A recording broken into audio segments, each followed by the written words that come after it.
आज माशाल्लाह से हमारे राजा की पहली सालगिरह है। पिछले साल 14 अगस्त को ये पैदा हुआ था। ये एक तरह की लालच है कि अगर आज में गिरेगी तो हम माल खरीदेंगे, चढ़ेगी तो माल खरीदेंगे। तो जुआ हुआ फिर शौक कम हुआ। पहला भाई सिंपल बात ये है कि आपके एक्सपोर्ट के रेट इतने अच्छे चल रहे हैं। आपने देखा होगा यूएई में हमें अच्छी रेट्स मिली हुई हैं, तो सारा माल जो है ना वो एक्सपोर्ट के रेट में कट रहा है। क्यों लोगों को जो है ना बर्डन दें। तो हमारा जो पिछले सीज़न का रेट था वही इसी सीज़न का रेट है। हम उसी रेट पे पलाई पाल रहे हैं अपनी।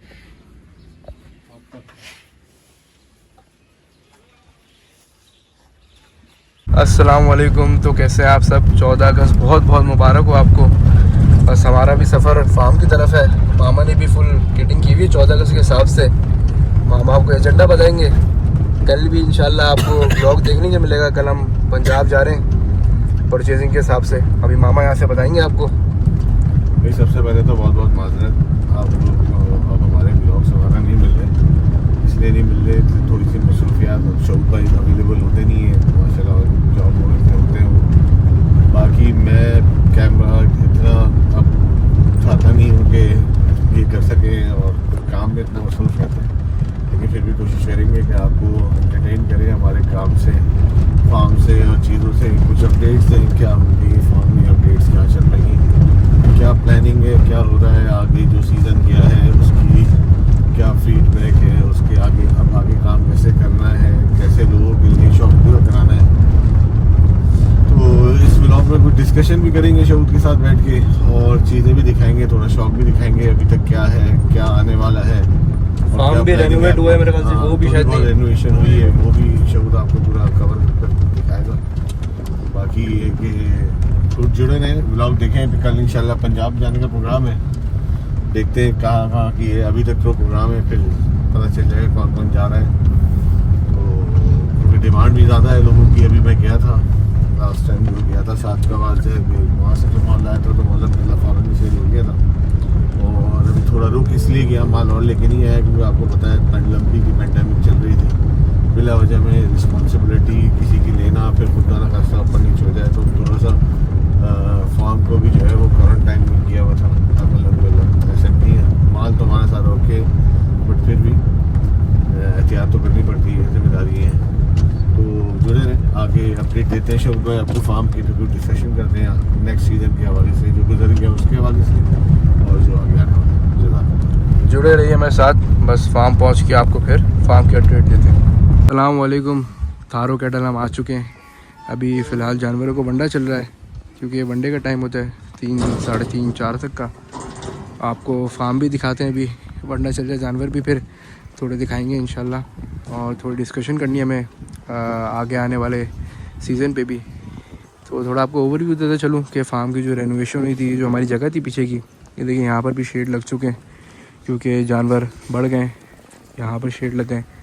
दूसरी मैं आपको वो जगह दिखाऊँ जो हम जमीन लोन कहते थे, इसकी भी जो दीवार है हमने ये तोड़ दी थी ताकि हवा का आमदोरफ्त होता रहे और जानवर, ज़ाहिर सी बात है हवा आती रहती है, जानवर को भी अच्छा लगता है। और उसी में जानवर जब तक अपना सुकून में ना हो तब तक वो सही पलता नहीं है। तो इंशाल्लाह ये देखिए जगह भी काफ़ी बड़ी लग रही है इस वजह से। दीवार गिराई है, देख सकते हैं आप, ये दिखाएं आपको। तो ये देखिए माशाल्लाह जानवर सारे खुले हैं। इंशाल्लाह ऐसे ही चलता रहे, अल्लाह ताला जानवरों को अपने हिफ्ज़ अमान में रखें। फिर आगे बात करते हैं। आज माशाल्लाह से हमारे राजा की पहली सालगिरह है। पिछले साल 14 अगस्त को ये पैदा हुआ था। माशाल्लाह आप देख सकते हैं भरपूर बच्चा है, नस्ल और खूबसूरती में माशाल्लाह माशाल्लाह। ये अगर रहा तो फार्म पे इसके फिर आपको दिखाएंगे। इतना तेज कैसे हो गया यार? राजा की वीडियो बना रहे थे, अभी पीछे वाले बच्चे ने रस्सी तोड़ दी। थोड़ा सा ही मैं करीब था, वरना तो हो जाता फिर काम।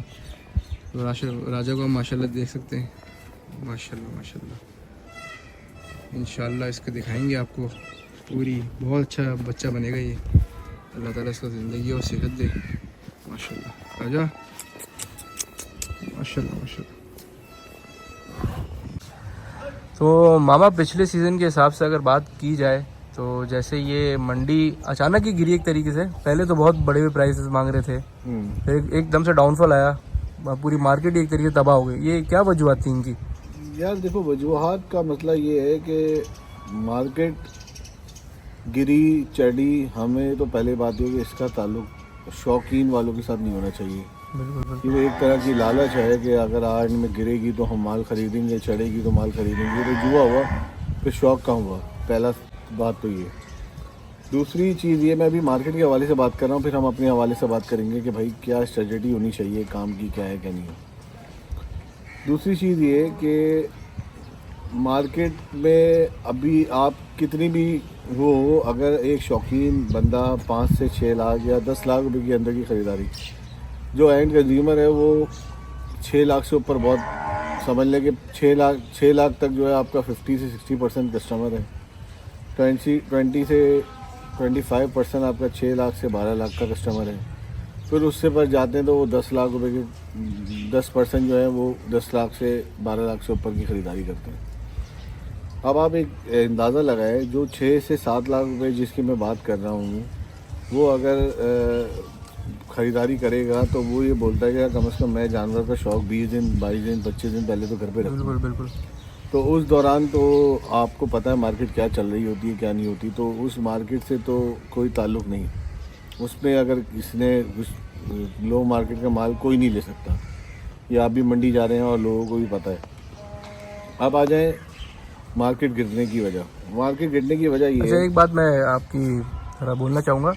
हम लोग ने भी तकरीबन 15 से 20 दिन डेली मंडी का, आपको पता है ना, हम माल देख रहे थे। हमारे बहुत ही प्यारे भाई को जानवर लेना था, प्राइस ब्रैकेट भी आपको पता थी, हमें माल मिल के नहीं दे रहा था। हम तकरीबन देख रहे थे रेंज लेके 9 से 12-15 लाख के दरमियान। एक तो पहली बात ये ध्यान से समझा ले, जिसने 1 साल 1.5 साल माल लेके पाला ना, वो मंडी से माल खरीद नहीं सकता, क्योंकि एक पालने की जो एक जनरी होती है जानवर की, वो माल मंडी के ख़रीदारी में वो उससे उनसियत बनी नहीं सकती। वो बोलते हैं मैं इतना माल लगा रहा हूँ लेकिन मेरी इससे अट्रैक्शन नहीं बन रही जानवर से, क्योंकि वजह ये है कि उसने पूरा साल या 2 साल 1.5 साल या साल भर, मैं तो कहता हूँ 6 महीने भी जिसने पाल लिया ना जानवर, उससे मंडी से ख़रीद के ख़रीदार कुर्बानी करना ना उसके लिए बड़ा मुश्किल हो जाता बाज़ों का, क्योंकि वो माल की सारा कोरा माल लाता है, फिर उसको तैयार करता है, फिर उससे एक मोहब्बत हो जाती है, फिर वो लेके जाता है, फिर ये कि वो चीज़ मंडी वाले माल में नहीं मिल सकती। पहली बात तो ये।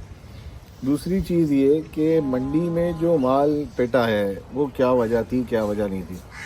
देखिए, मंडी में माल की बाइंग लोग जितना पंजाब से माल उठा, हम जैसे अभी हर साल ये होता है कि ईद के बाद माल पेटा है ना अभी, और माल पेटने की वजह ये थी कि आप सब समझते हैं कि मंडी नीचे आ गई होगी। ऐसा कुछ नहीं है भाई, मंडी कोई नीचे नहीं आई है। खीरा माल अभी भी 80-90 हज़ार में मन में मिल रहा है, जो बकरीद पे भी जानवर बिक रहा था। अब वो हम लेंगे तो हम ऐसा कंज्यूमर को कितने में बेचें, पहले तो क्वेश्चन मार्क है। ये फार्म आपने देखा होगा माशाल्लाह पूरा भरा हुआ था, अभी इतना भरा हुआ क्यों नहीं है? ये वजह नहीं है कि हम काम नहीं करना चाह रहे, ये वजह है कि कंज्यूमर के हिसाब से वो पैसों का माल नहीं मिल रहा। जिस वक्त वो पैसों से माल मिल गया और सॉरी लोगों को देने में आसानी हुई कि इन द एंड जब उनका माल तैयार हो तो मार्केट के हिसाब से तैयार हो और शौक भी पूरा हो, तो उस प्राइस ब्रैकेट में जो है ना वो माल हमें मिल गया, तो हम भी फॉर्म भर के लोगों को माल दे देंगे।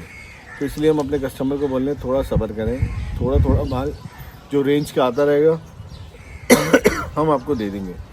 अब सवाल ये कि जो माल इतना बचा वापस गया वो कहाँ गया और वो किस नौयत का माल था? आप और मैं एंड के एक हफ्ते में भी मंडी घूमे कि हम शायद अपने कंज्यूमर के लिए कोई माल खरीद लें, मंडी नीचे आई हुई है, लेकिन हमें जो माल मिल रहा है वो हमें पूरे साल पालने वाला नहीं मिल रहा। नौयत वाला माल नहीं था, वो नौयत वाला नहीं जो पूरे साल पाले और आगे कंज्यूमर को दें, क्योंकि 4 दांत 6 दांत और ताज़े 2 दांत जो 1 महीने बाद 4 दांत हो जाएंगे, तो क्या अगले साल 6-8 दांत में उनको काटेंगे? दूसरी चीज़ है कि वो हुस्न, वो हिसाब किताब जो पूरे साल वो पैसा लगाएगा हमारे पास पढ़ाई के, कि क्या वो जस्टिफाइड करेगा? तीसरी चीज़ ये कि एक हमें पता है हमने बेची है 5 लाख रुपए की चीज़, हम किसी को तकलीफ़ में वो उसको पड़ी भी 5 लाख रुपए की और हम जाके शिकार उससे लें 3.25-3.5। यार किसी का दुख लेके वो माल ख़रीदें, तो ऐसा माल पालने का फ़ायदा क्या है जिसमें उसकी दुआ नहीं लगी है, ना कि उसकी कितने मसाइल लगे हुए हैं साथ। क्योंकि देखिए, नुकसान करके किसी को माल देना तो वो आपको खुशी दिल से तो नहीं देगा ना, वो अपनी एक मजबूरी है, उस मजबूरी के तहत दे रहा है। तो क्या हम बीइंग अ मुस्लिम किसी की मजबूरी, क्या हमारे हदीसों में या हमें मुसलमान होने के नाते कि क्या किसी को तकलीफ़ में देखते हुए ये माल ख़रीद सकते हैं, या उसकी हेल्प, या अगर वो खुशी से बोले तो वो ख़रीदें। दूसरी एक और चीज़ ये कि वो माल कभी पलता नहीं है जो किसी को मार के लिया जाए, बिल्कुल। और किसी को मार के दिया जाए। आप जो उसकी मालियत है उस पर माल लें। मेरी अभी मंडी से मैंने 4-5 माल लिया था, लेकिन मैंने उसी रेट पे लिया जो उसको जस्टिफाइड कर रहा था, क्योंकि भाई अगर मैं उसको मार के लूँगा तो वो बेबरकती माल हो जाएगा, उसमें बरकत नहीं होगी। क्योंकि आपकी नीयत तो सीधी बात ये कि अल्लाह देख रहा है, बाकी कोई देखे या ना देखे। तो इससे बेहतर ये है कि आप जो है, पहले तो ये है कि माल मिला नहीं हमें मंडी में। दूसरी चीज़ ये कि अब जो माल हमें मिल रहा है वो भी हम हिसाब किताब से, अपने हिसाब से ले रहे हैं। खीरा माल लें या ताज़ा 2 दांत लें, जो एंड तक किसी को 4 दांत में हम तैयार करें, जो हमारी है कि भाई इससे ऊपर दांतों में हमें इक्का दुक्का हुए तो हम करते हैं, वरना कोशिश ये होती है। आपने पिछले दफ़ा भी देखा, हमने देखा होगा कि 2 दांत और 4 दांत ही हमने जानवर लोगों को ज़िबा करवाया है, और लोगों के माशाल्लाह गोश्त और जानवर भी जवानी में जो है ना वो कुर्बान हुआ। अब जो माल बचा जो पलने वाला भी नहीं था, वो कहाँ गया? क्या वो अगले साल 8 दांत होके आएगा? क्या वो मार्केट में रहेगा? भाई सिंपल बात ये है कि आपके एक्सपोर्ट के रेट इतने अच्छे चल रहे हैं, आपने देखा होगा यूएई में हमें अच्छी रेट्स मिली हुई हैं, तो सारा माल जो है ना वो एक्सपोर्ट के रेट में कट रहा है। अब वो जो कट रहा है तकरीबन 50 से 60% तो मेरी नॉलेज में वो माल कट चुका है और आगे भी कट रहा है। अब उसके बरक्स जो अगला सीज़न आने वाला है उसमें खीरा माल इन्होंने तेज़ किया, क्योंकि उनको अपना नुकसान जो है ना पूरा करना है, क्योंकि किसी को पैसे भी पूरे नहीं हो रहे कटने में भी। तो वही वजह है कि माल अभी बहुत तेज़ है, और हम पंजाब कल जा रहे हैं, लेकिन ये कि कोशिश करेंगे कि हम अपने हिसाब किताब से ऐसा माल कंज्यूमर के लिए लेके आएँ जो पूरे साल भर में ही पड़े, और अगले सीज़न में जब वो 10 से 20 दिन पहले अपने घर लेके जाए तो उसको उस मार्केट के हिसाब से अच्छा माल पला हुआ मिल जाए। तो यही हमारी नीयत है। बंद करो। तो अगले सीज़न फिर क्या स्ट्रेटजी है, और पलाई में क्या क्या है चीज़ें, वो थोड़ा सा बता दो। एक और चीज़ नॉलेज में लोगों की डालने होगी कि जो पिछले सीज़न की जो पलाई थी, क्या वो इस सीज़न में हर साल रेट इंक्रीज़ होते हैं पलाई के?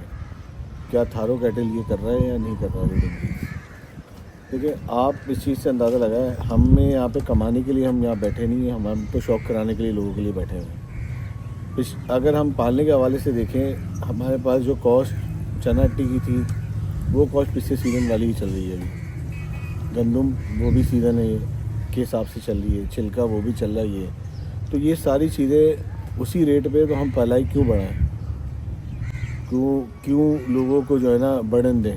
तो हमारा जो पिछले सीज़न का रेट था वही इसी सीज़न का रेट है, हम उसी रेट पे पलाई पाल रहे हैं अपनी, ताकि लोगों को आसानी हो और लोग अपना शौक़ पूरा कर सकें। अब रहा सवाल चिकनाई का मतलब ये जो ऊपर के इंग्रेडिएंट होते हैं, एक तो बेसिक चीज़ें जो राशन में जानना पड़ रहा है, दूसरा ये कि दूध आ गया आपका, मक्खन आ गया, घी आ गया, ये इन चीज़ों में जो है ना रेट बढ़े। इन चीज़ों का मतलब ये है कि आपके दूध का रेट जो है वो तो अगर सिमिलर भी है, तो आपको पता है पिछले साल एक जानवर पे जो है दूध की कॉस्ट 10 से 12,000 रुपये आई है। दूसरा मक्खन जो था वो पिछले साल हमने 1400 रुपये किलो लिया था। हम कोई वो मार्जिन नहीं लेते हैं, हम लीटर लेते हैं। तो आपको पता है वो हमारा मक्खन जो देसी बना हुआ होता है वो कितना आम घरों में भी जो है हमारी सप्लाई है, लेकिन हम जानवरों को भी वही खिलाते हैं ताकि मक्खन आए, उनके अंदर मार्जिन प्लास्टिक ना जाए, जिसकी वजह से वो फैट जनरेट करें। तो अब वो मक्खन ही 1800 रुपये पर केजी कॉस्ट हो गया।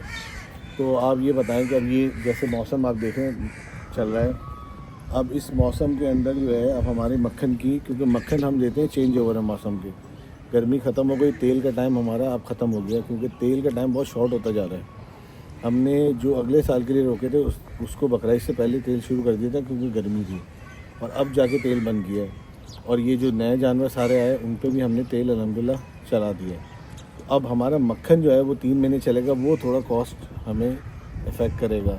इतना ये कि अगर 400 ग्राम भी हर अल्टरनेट डे मक्खन जाता ही है, तो आप खुद लगा लें कॉस्ट उसकी 5-6 हज़ार रुपये महीने की वैसे ही आ गई मक्खन की। और आगे घी जो मैंने पिछले साल 370-360 रुपये केजी लिया था, आज वही घी जो है वो, अभी तो घी की बारी आई नहीं है, लेकिन अभी के रेट मैं आपको बता रहा हूँ 430-440। तो गर्मियों में कि चिकनाई का रेट जो है ना वो थोड़ा सा इंक्रीज़ होगा। अदरवाइज़ जो मेन वनडे वाले जानवर है उनमें कोई ऐसी इंक्रीजिंग है नहीं। तो अभी हमने इसलिए कोशिश रखी है कि जितना भी माल हमारे पास अभी है वो इस नौइयत का रखें कि जो जानवर खा रहा है और जो इस पर चिकनाई लग रही है तो उसको वो जस्टिफाइड कर सकें। और हम कोशिश ये कर रहे हैं कि मिड रेंज कस्टमर के लिए ऐसी एक पॉलिसी बनाएं जिसमें उसको 5 से 5.5-6 लाख तक का एक अच्छा जानवर एंड तक तैयार हो जाए। तो अब हम नेक्स्ट बाइंग जो कल करने जा रहे हैं वो भी इसी ही उसमें होगी, क्योंकि देखें वजह ये है कि अगर मैं 6-7 लाख रुपए का बच्चा ख़रीद के ले आऊँगा वो ले लेगा, आगे उसको पालते भी 10-11 लाख का पड़ जाएगा। फिर 10-11 लाख पड़ने में तो उस प्राइस रेंज में मेरे ख्याल से जो है आप बड़ा टाइट हो जाते हो मार्केट को कम्पीट करने में, क्योंकि ऑलरेडी सबके पास माल होता है, सारी चीज़ें होती हैं और इस रेंज में लोगों में कंपटीशन बहुत हो जाता है। तो हमारी कोशिश ये है कि हम अपनी जो ब्रैकेट जो है ना परचेजिंग का वो ऐसा रखें कि एंड तक लोगों को 6 से 7 लाख रुपए का ही माल पड़े और उसमें कम से कम 7 से 8 मन जानवर तैयार हो, ताकि जो पिछले साल बाइंग लाख रुपए मन पे हो रही थी तो उनको वो तैयार अगले साल के लिए, अगले साल का रेट आपको नहीं पता अभी क्या है, तो उसको पिछले साल के रेट के हिसाब से माल तैयार हो। तो ये मतलब मिड रेंज कस्टमर्स के लिए अच्छा हो जाएगा, काफ़ी ये अच्छा हो जाएगा ऑप्शन। इसलिए हम ये कोशिश कर रहे हैं कि माल को बहुत चुन के लाएँ, ऐसा लाएँ कि लोगों को अच्छी जस्टिफाइड भी करें, क्योंकि माल भरना आसान नहीं है। अभी जाएँ हम 10 लोगों से मिलें और माल ला के फार्म भर दें, खिलाना मुश्किल हो जाता लेकिन माल को खिलाना और अगले को दे के रिस्पॉन्सिबिलिटी लेना बिल्कुल बिल्कुल ये कोई नहीं लेता है। तो इस पर हम ज़्यादा फोकस कर रहे हैं। दूध रेडी हो रहा है भाई जानवरों को पिलाने के लिए, अभी रेडी होता है फिर आपको दिखाते हैं माल को जब दूध पिलाते हैं तो दिखाते हैं।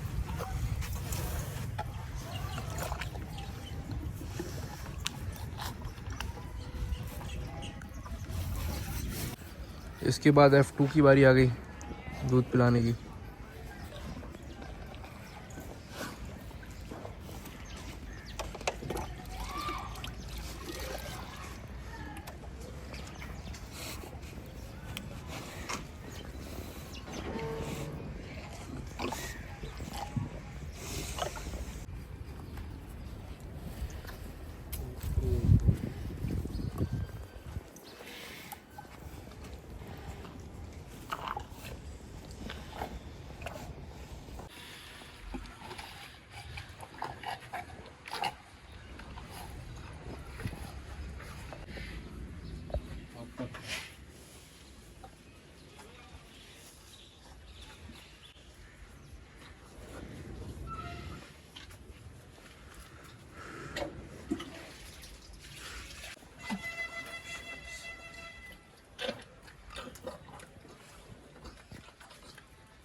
तो ये था आज का थोड़ा हमारा 14 अगस्त का डे एट आवर फार्म, और आपको अच्छा लगा होगा। थोड़ी इन्फॉर्मेटिव बातें मामा ने भी कही, और इंशाल्लाह आगे उस लाहे अमली पे चलेंगे।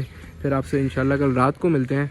पंजाब जब निकल रहे होंगे तो शुरू होगा हमारा व्लॉग, आपको सफ़र भी दिखाएंगे, थोड़ी मंडी भी दिखाएंगे, मंडी की अपडेट्स भी देंगे और थोड़ा प्राइस के बताएंगे क्या सूरत हाल चल रही है मार्केट में।